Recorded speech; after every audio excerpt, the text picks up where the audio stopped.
Donc la Haftara de cette semaine, a priori, elle n'a pas de rapport avec la paracha de la semaine.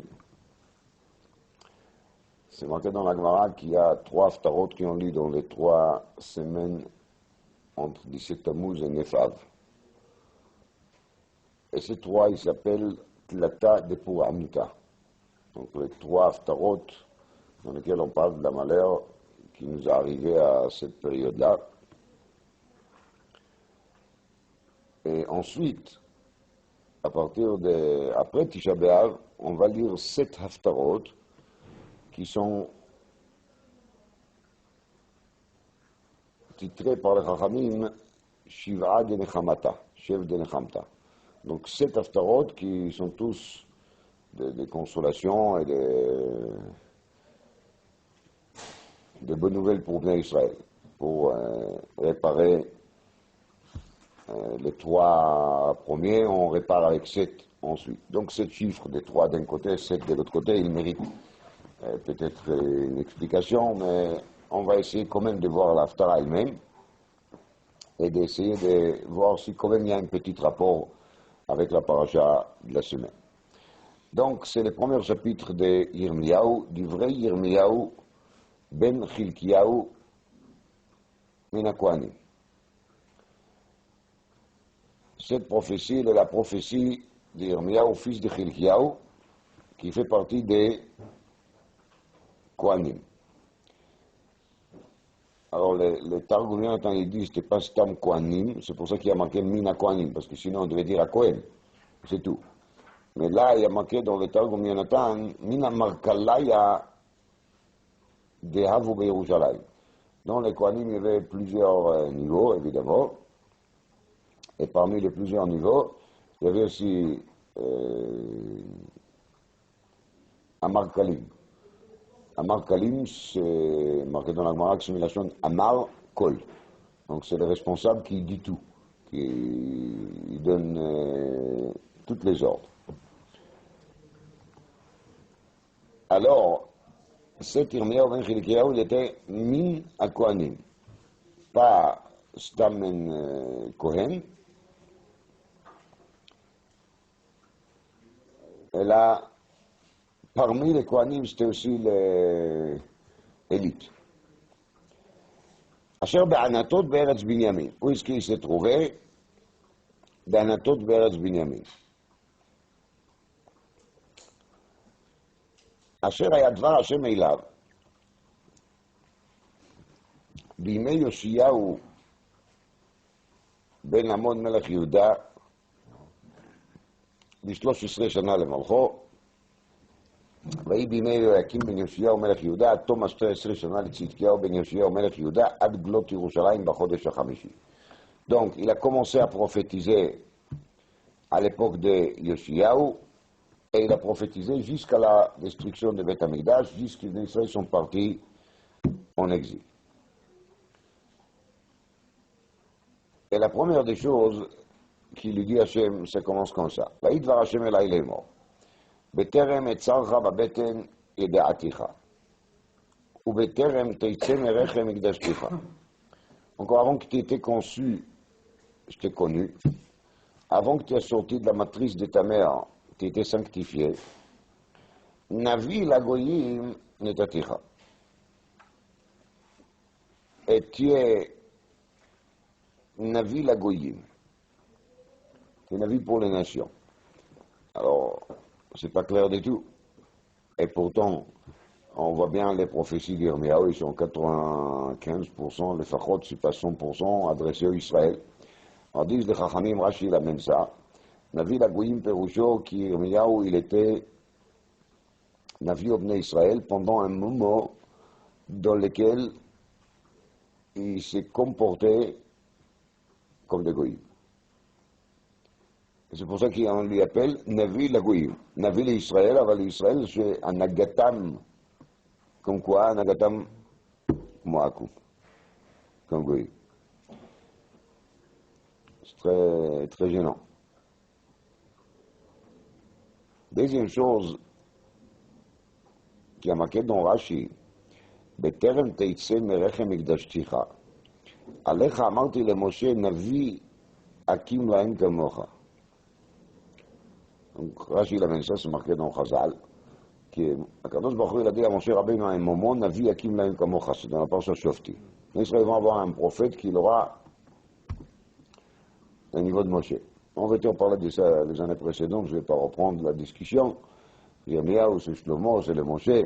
À Kol Panim, Navi Hakim Lahem Kamocha, c'est-à-dire que c'est Yirmiyahu qui représente une sorte de parallèle avec Moshe Rabbeinu. Et Rashi amène quelques exemples de ces parallèles. זה הוכיחם וזה הוכיחם. זה ניתנה ב-40 שנה וזה ניתנה ב-40 שנה. Les deux étaient prophètes durant 40 ans. Après, dans le Midrashim, il y a marqué d'autres comparaisons. זה ישליחו לבור וזה ישליחו לבור. Yirmiyahu, il était jeté dans un bord, comme c'est marqué après dans les Sefer. Moshe, il était aussi jeté dans le bord, comme c'est connu dans le Midrash, par Yitro. Ainsi, il se trouve qu'il y a plusieurs points communs entre l'historique de Moshe Rabbeinu d'un côté et l'historique d'Yirmiyahu de l'autre côté.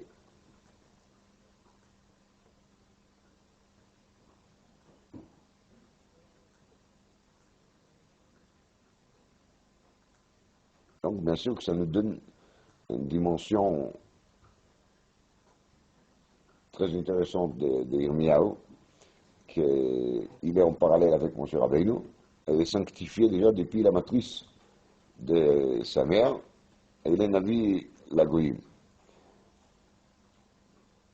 Khatam Sofer, il dit, Bémet, Navi Lagoïm peut se commenter aussi dans un sens un peu plus optimiste.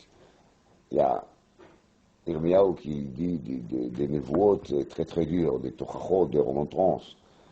En vérité, tous ces remontrances et toutes ces prophéties dures, ils pouvaient être adressés Bémet au Goïm. Il n'y a aucune raison pour laquelle il va les adresser juste aux Bnei Israël.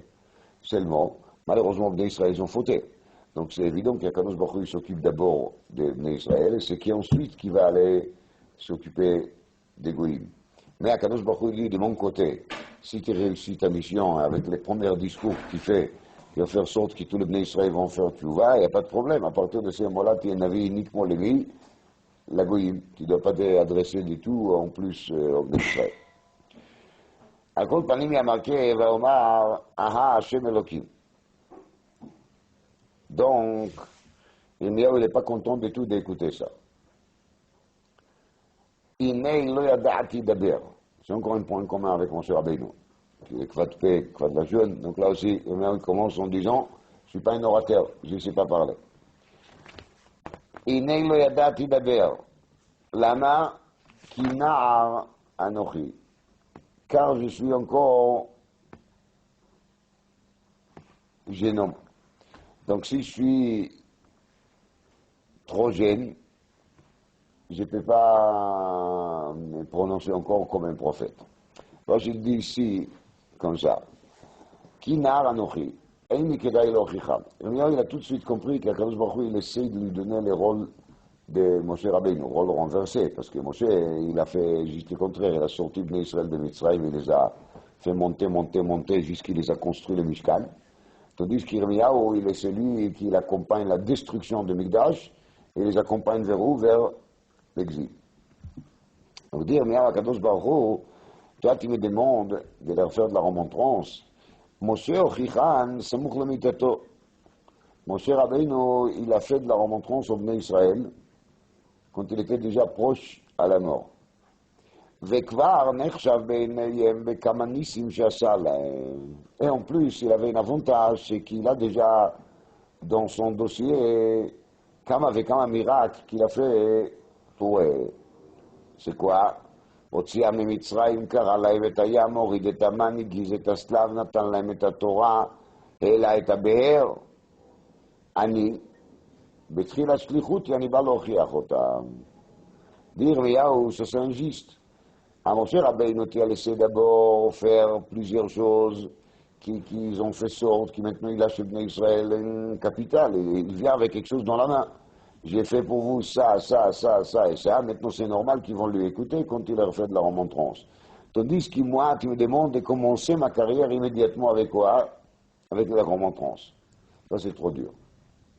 Je ne vois pas comment je peux faire. Alors, Nar Anochi, ce n'est pas dans le sens de la jeunesse biologique, de l'âge, et la nar, ça veut dire je suis un débutant, et il veut que je commence en faisant tout de suite ça qu'il a fait Moshe Rabbeinu contexte à la fin. Donc ça, je ne me sens pas prêt à faire ça. Remer Hashem Elai, Al Tomar Nar Anochi, כי על כל אשר ישלחך תלך, ואת כל אשר אצווך תדבר. זה הקדוש ברוך הוא נדיפה נער אנוכי. למה?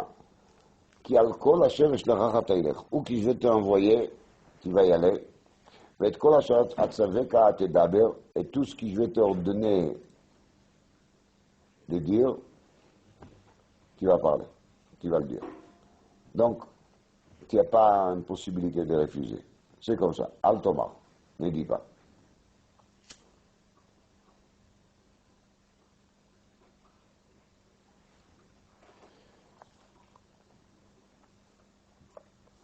Altira mitne, et de même, de ne pas avoir peur de qui itrani la tzilech hameum Hashem. Et là, Yirmiyahu, il ne fait rien. וישלח השם את ידו, ויגע על פי, ויאמר השם אליי, הנה נתתי דברי בפיך. Une fois qu'Yirmiyahu n'a pas réagi, ça veut dire qu'il a באמת accepté l'ordre d'Hachem. Et à partir du moment qu'il a accepté l'ordre d'Hachem, alors, Akadosh Baruch Hu, de son côté, il fait quelque chose justement pour lui donner les corps à Dibour, pour faire de lui justement un bon orateur. Mais ça, c'est après qu'Yirmiyahu a accepté ce qu'Hachem lui a dit.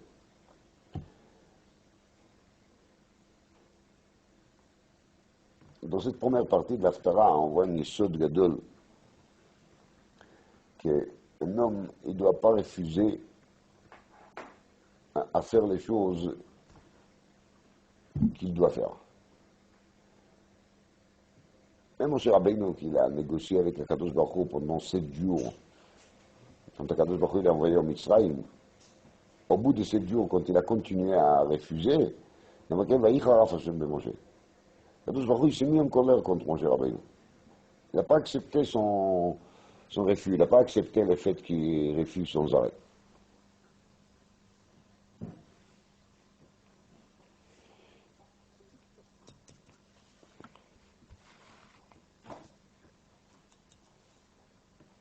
On m'a dit, dans son aide, dans Daf Aleph, כל המונע הלכה מפי תלמיד, אפילו עוברים שבני אמם מקללים אותו.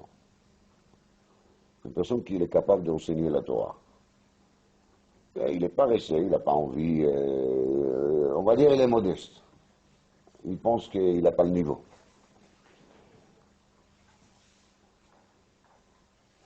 Alors, dit la Gemara, même les fœtus qui se trouvent encore dans la matrice de leur mère, les calent les motos. Ils vont les maudire. Chez les marres, mon nez à bar, il cavoue l'oubli. Et les oublis, c'est des fœtus, la Gemara a la même preuve là-bas. N'importe. C'est quoi cette histoire des fœtus qui vont les maudire? C'est un peu bizarre comme idée.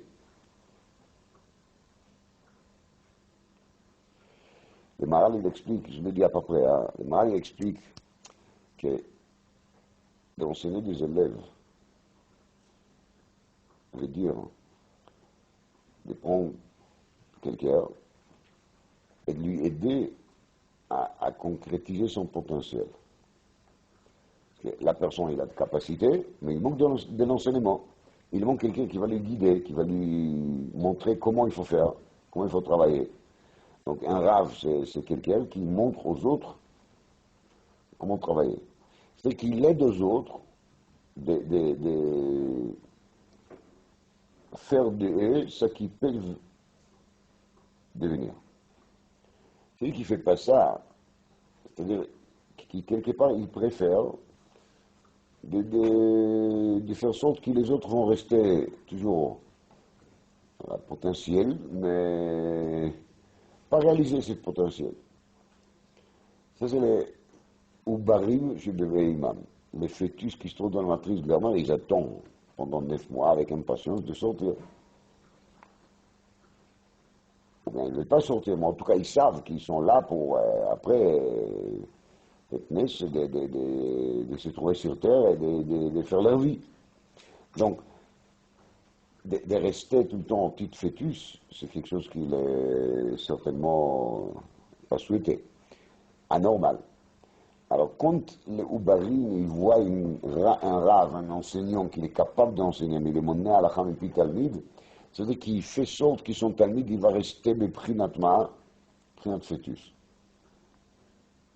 Alors, c'est comme qu'il dit qu'ils sont fils aussi, si les fœtus, ils vont rester où? Mais imam, ça ne lui dérange pas. Il vit bien avec ça. Alors, le Oubarim, je mets imam, mais quand les motos. Même ces Oubarim, ils vont démoder.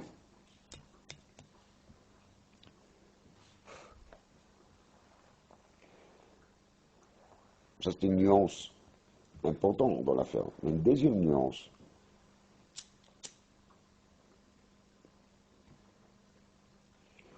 c'est qu'une personne doit comprendre qu'ici, Akadosh Baruch Hu, il lui a donné certaines kochot.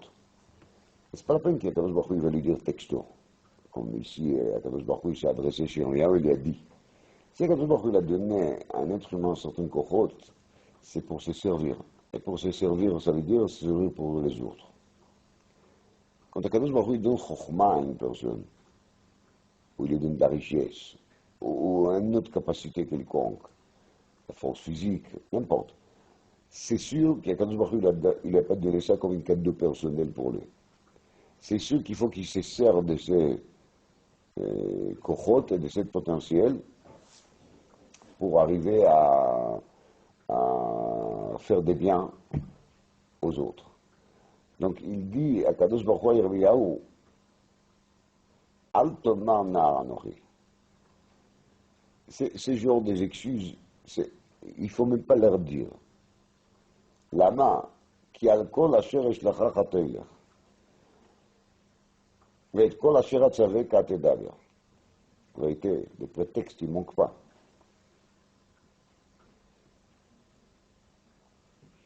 Yirmiyahu, il dit, je suis nar, je suis jeune. Est-ce que je ne suis pas millier? Je vais maintenant consacrer quelques années à l'étude de la Torah. Je vais grandir, je vais avoir un poids. Après, quand je vais sortir pour faire la remontrance au Bnei Israël, là, vous m'écoutez bien comme il faut. Là, je serai quelqu'un. Non? Un rave qui doit enseigner la Torah, il peut se dire, je suis assis avec mes élèves, pour leur expliquer 5 lignes de Gemara, je vais mettre maintenant une demi-heure. En même temps, je pouvais lire 15 lignes. Est-ce que c'est pas mieux de s'arrêter? On dit dans la Gemara, il va mot, mais elle met le pasuk, baboker zra et zaracha, ולערב על תנ"ך ידך. היו לו תלמידים בילדותו, יהיו לו תלמידים בזקנותו. On met là-dessus l'histoire de Rabbi Akiva. Rabbi Akiva, qu'il a eu sa yeshiva de 24 000 élèves, qui sont tous morts, et il s'est trouvé à un âge avancé, tout seul, sans un seul élève. D'après une version dans le Midrash, les 5 sur lesquels on parle après, il faisait partie des 24 000. Donc il y a 23 995 qui meurent, et il y a 5 qui restent. Dans le Midrash, il est marqué qu'il y avait 7. Vous voyez? Alors évidemment, Akiva, il a pu dire, moi j'ai l'habitude d'être au yeshiva de 24 000 élèves, je ne vais pas m'installer maintenant dans un bête Midrash avec un nombre des élèves qui ne permet même pas de faire la tfila béminyan. Vous vous rendez compte? Vous avez pensé à ça? Rabbi Akiva, il n'avait pas une minyan. Il devait aller avec ses élèves pour chercher un choul, faire mincha arvit. Alors, Rabbi Akiva, il a pu dire, moi j'ai essayé d'enseigner la Torah, j'ai eu 24 000 élèves, ça n'a pas marché, ça n'a pas marché.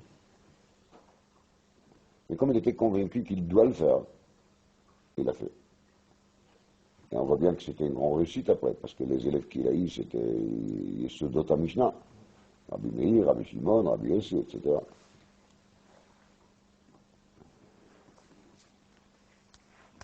Et Satnerov, il a dit sur lui-même, quand il est arrivé aux États-Unis, c'était quelques années après la guerre, lui, quand il était rave à Khutz-Laretz, il avait une yeshiva. Il a de quelques centaines d'élèves. Dans cette yeshiva, il a déjà eu comme élève, de temps en temps, il avait le père, après c'était son fils qui est venu, et après c'était même le petit-fils qui est venu pour étudier dans sa yeshiva. Mais ça c'était en Europe, comme la communauté juive était une vraie communauté juive. Une fois qu'il est venu aux États-Unis, il a remonté sa yeshiva. C'était un autre monde. C'était des jeunes qui connaissaient à peine qu'est-ce que c'était l'esprit des rabbis, des satmères, avec tout ce que ça veut dire. Je ne rentre pas maintenant en détail, ce n'est pas important. Donc, quand il est rentré la première fois à faire son shiur à la yeshiva, il voit la tête de ces jeunes qu'il a en face de lui. Ça l'a découragé, ça l'a démoralisé. Alors, il a dit à l'époque, c'est ça qu'il a commencé à dire. Yami Talmudim Yalduto, Yami Talmudim Beziknuto. Parce que maintenant, je suis déjà abîmé à Zikna. Et moi, j'avais l'habitude d'avoir une certaine catégorie de Talmudim, d'une certaine qualité ou mentalité. Et là, je dois m'habituer à un autre monde. Ce n'est pas du tout l'ancien monde. Alors, est-ce que je suis encore capable? Les faits qui sont là en train d'essayer d'écouter ton shiur prouvent bien que tu es capable. Donc, si tu es capable, tu dois le faire. Avec le Talmudim Béalduto, il ne faut pas dire, ah, ça c'était les Talmudim, ça c'était intéressant. Là, j'ai vraiment construit quelque chose de continu. Mais tout ce que j'ai ici, qu'est-ce que c'est ça? C'est rien du tout à côté des élèves que j'ai eu avant. Un cas d'abord. Yam Talmudim Beziknuto. Là-bas, l'Agma amène les Pasuk qui il dit là-bas dans la suite.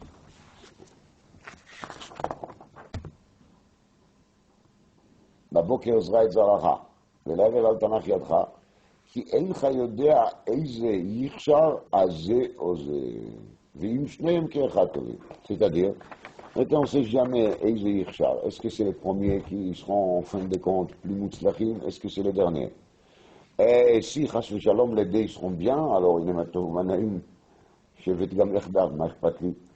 Mais on ne sait jamais, est-ce que l'investissement que j'ai investi avant va vraiment amener des fruits, ou est-ce que l'investissement d'aujourd'hui va amener des fruits? Babetziot, on voit bien que le Satmerov qui s'est investi énormément, il a vu des fruits extraordinaires, parce qu'il avait, dans pas très longues années, des milliers de disciples, de chassidim qui l'ont suivi. Et tout ça, c'était grâce à la yeshiva, justement, qu'il a monté. Donc on voit bien que ce n'était pas pour rien. Mais c'est découragé, c'est très très facile. Dit à Kadosh Baruch Hu à Yirmiyahu, Al tomar na anochi. Ne commence pas à chercher à te construire comme toi tu penses qu'il faut construire. Toi tu dois essayer de faire quoi Retzon Hashem. Et si Retzon Hashem c'est maintenant que tu te trouves aux États-Unis, alors tu dois faire un yeshiva ici. Là-bas en Kotler, il était au yeshiva à Kletsk. Il était connu dans le monde des yeshivot. Il était quelqu'un qui tout le monde y courait derrière lui pour écouter son shiur. Il est venu aux États-Unis, les gens ils ont fait une tova, une chesed, qui l'ont confié leur boy pour une année. Vous comprenez? Il a fait quand même. Il a fait l'écoute. C'est une réalité. Un monde de Torah. Pas une ville de Torah, c'est un monde de Torah.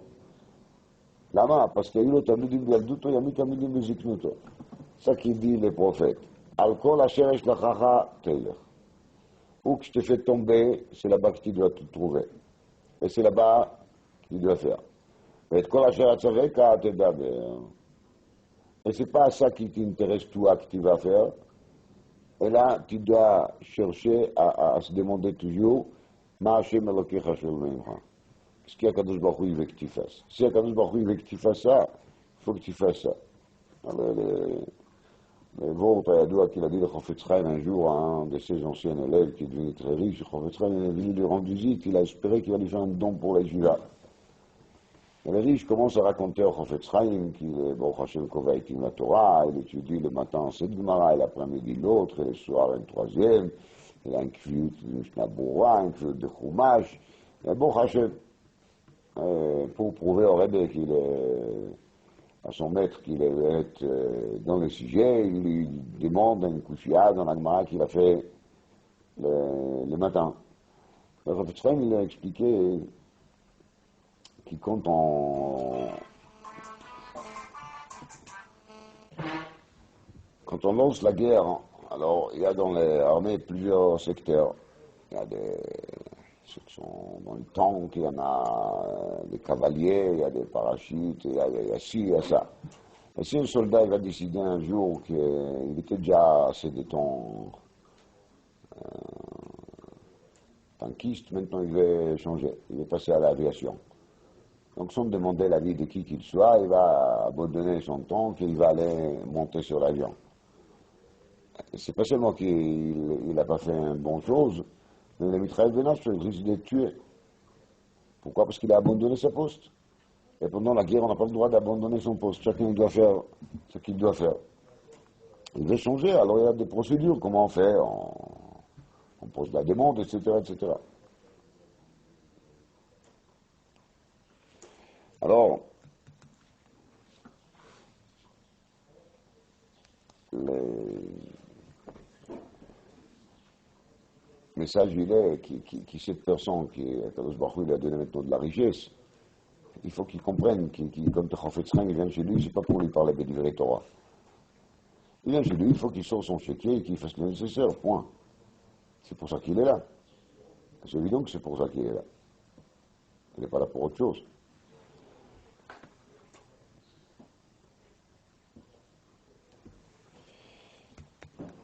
Donc, le message d'Akadosh Baruch Hu Yirmiyahu, qui al kol asher yesh lachach telech vet kol asher tzaveka tedaber, est un message qui concerne chacun. On a dit, לא גלו ישראל לבין האומות, אלא כדי שיתפסו עליהם גרים. C'est une marque dans Psachim Daf Peizaï. Des fois, quelqu'un il est exilé. Et je ne sais pas pourquoi il est exilé. Il est exilé pour ramasser des guéris. Il faut comprendre qu'il est union des guéris, ce n'est pas des convertis officiels. On ne parle pas forcément des convertis officiels. Guéris, il y a aussi des guéris qui sont Ibn Israël. Quand on tombe dans une communauté, ou quand on habite dans une banlieue abandonnée, il se trouve qu'il y a là-dedans, il y a là-bas dans la communauté des gens qui sont très loin, qui n'ont jamais appris. Et une personne qui est là, il est dans la possibilité de leur offrir de son temps, de leur enseigner la Torah, de leur changer un peu leur façon de voir Torah, mitzvot, etc., etc. Hein. Alors il est exilé pour ça. Donc Yirmiyahu, qui est le prophète de l'exil, il reçoit un message d'Akadosh Baruch Hu, dans lequel Akadosh Baruch Hu lui dit Al kol asher shlachach telech et kol asher atzaveka tedaber. Donc la même chose, Yirmiyahu il transmet ce message à chacun de nous qui se trouve en exil, qu'il faut qu'il sache qu'il est quand même Shliach Hashem, où qu'il est, il est Shliach Hashem. Et tant qu'il est là, il doit faire le maximum qu'il peut faire pour concrétiser et kol asher atzavcha tedaber.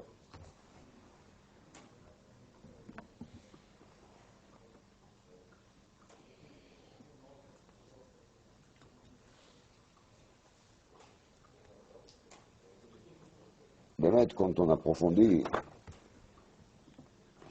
un premier Rashi d'Yirmiyahu, il a marqué comme ça. Laïti bar kalkalta, tetakinov doi. Yirmiyahu bar mirachav azona.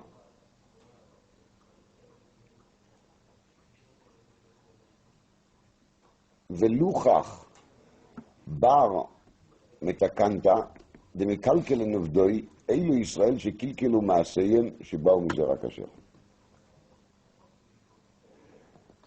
Yirmiyahu est un descendant de Rachav. Rachav, Madame Yoshua, qui dans son passé n'était pas vraiment dans un métier juif, on va dire. Et donc Yirmiyahu, il est l'arrière-petit-fils de Rachav.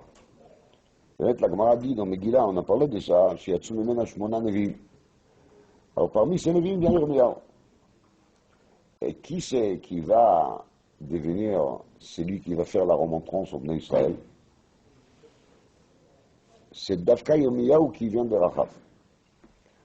On dirait qu'il faut donner des moussards et des tochacha au Bnei Israël. Ça aurait été mieux de trouver quelqu'un qui a un passé un peu plus propre, mechoubad, Shalshelet Ayuchassin, descendant des Rabbi Ploni et descendant d'Admor Ploni. Non? Michora. Mais ce n'est pas comme ça. Davka Yirmiyahu, qui est l'arrière-petit-fils des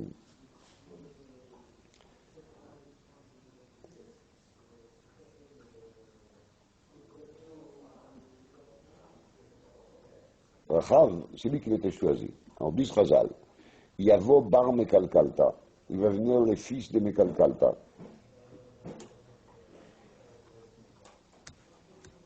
Donc le fils de cette femme qui est le Chora Mekulkelet. De Uvdoi Metukanim, qui lui-même, son comportement, ses actions, ils sont Metukanim, ils sont corrects. Ve'luchach, et lui va faire de la tochacha. Abar Metakanta, à ce Bnei Israël, qui ils sont tous Bnei Avraham, Yitzhak, Yaakov, Mechubadim, Mishpachot Yafot, de bonnes familles, אבל שמעשיהם דעובדויים מקולקלים, שמעשיהם מקולקלים. אלו ישראל שקלקלו מעשיהם, אף על פי שבאו מזרע כשר. וזה המדרש שמרקד dans חז"ל. זה מדרש. המדרש, il se trouve dans פרשת בו, פרשה י"ט ד'. כתוב ככה. זה להפטרה כי הוא מופיע בתענית. בפסוק יומי להפטרה בתענית. ואל יאמר בן הניכר, הנלווה אל השם לאמור, הבדל יבדילני השם מעלמו. Le Ben Anichar, donc celui qui vient des racines Goy, il ne faut pas qu'il dise Avdel Yavdilani Hashem Ma'alamo, que Kadosh Baruch Hu me sépare de son peuple. Amar Yov Bachutz lo yalmin guerre. Yov il a dit, les guerres, les convertis, ne vont pas se trouver dehors de la communauté. She'en HaKadosh Baruch Hu posel le bria, et là, la kol mekabel. Kadosh Baruch Hu לא פוסל בריאה. Il dit jamais à quelqu'un qui est inapte, qui n'a aucune valeur. La kol mekabel, il accepte tout le monde. השערים נפתחים בכל שעה, וכל מי שהוא מבקש להיכנס, ייכנס. לכך הוא אומר בחוץ לא ילינגר. Le portail s'ouvre à chaque moment, et tout celui qui veut rentrer, il peut rentrer.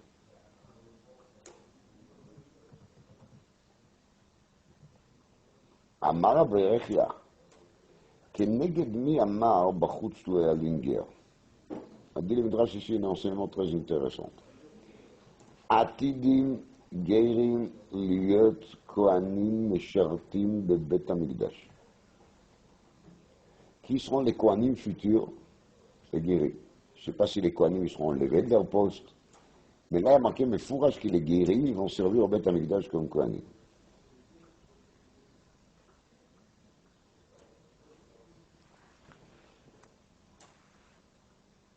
שנאמר, פסוק בישעיהו, ונילווה הגר עליהם, ונספחו על בית יעקב. אין ונספחו אל הכהונה, שנאמר, ספחי נמנה אל אחת הכהונות, שעתידים להיות אוכלים מלחם הפנים, לפי שבנותיהם נישאות לכהונה. כלל הדברים, il sort de là, qui a marqué מפורש dans le Midrash, que les guérim sont prévus d'être Kohanim au Beit HaMikdash. Et ça, c'est Lo Yalin Bachutz Ger. Le guerre ne va pas se trouver Bachutz Lo Yalin Ger, le guerre ne va pas se trouver dehors. Et quand on dit qu'il ne va pas se trouver dehors, à Kavanah, qu'il va se trouver à l'intérieur. Et c'est quoi le plus intérieur? C'est le Beit HaMikdash. C'est le Beit HaMikdash qui a marqué Vazar Akarev Yumat.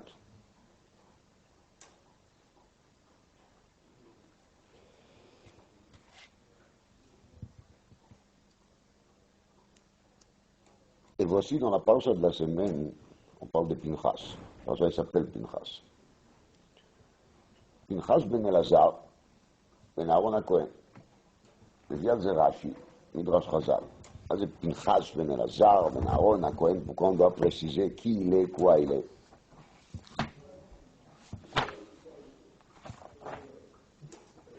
אומר רש"י, זאת גמרא, לפי שהיו השבטים מבזים אותו, הראיתם בן פוטי זה שפיתם אביהם או עגלים לעבודה זרה, והרג נשיא שבט מישראל.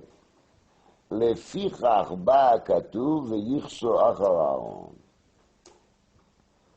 Les paroles de cette Gemara, de cette Rashi, deviennent éliminées à l'aide des Midrash qu'on vient de voir. באמת פנחס, il était ben פוטי שפיתם אביו עגלים לעבודה זרה. parce que באמת il était l'arrière-petit-fils d'Yitro, qui était Kohen l'Avoda Zara. Donc les Shvatim, ils ne pouvaient pas supporter l'idée. Ce sera Dafka lui qui va faire quoi? Qui va tuer mes 6 chefs d'Israël. Parce qu'il a tué un juif simple. Il a tué qui? Un prince. Ba Katuv Veyichso Achar Aaron. Il est venu le Pasuk et il dit, malgré le fait qu'il est d'un côté Ben Gerim, mais de l'autre côté, pour Akadosh Baruch Hu, il est quoi? Pinchas, Ben Elazar, Ben Aaron HaKohen. Et dans la Gemara, il y a marqué dans Zvachim, Lo nitkaen Pinchas, ad sheharago lezimri. C'est-à-dire qu'en début, c'était que Aaron et ses enfants qui étaient considérés comme Kohanim, et pas les fils des fils d'Aaron. À partir de quel moment-là, il est devenu Kohen, c'est Pinchas, quand il a eu le courage de tuer Zimri. La main. Parce que le mot Kohen, comme explique Rashi dans Parshat Yitro, veut dire Mesharet, serviteur de Dieu.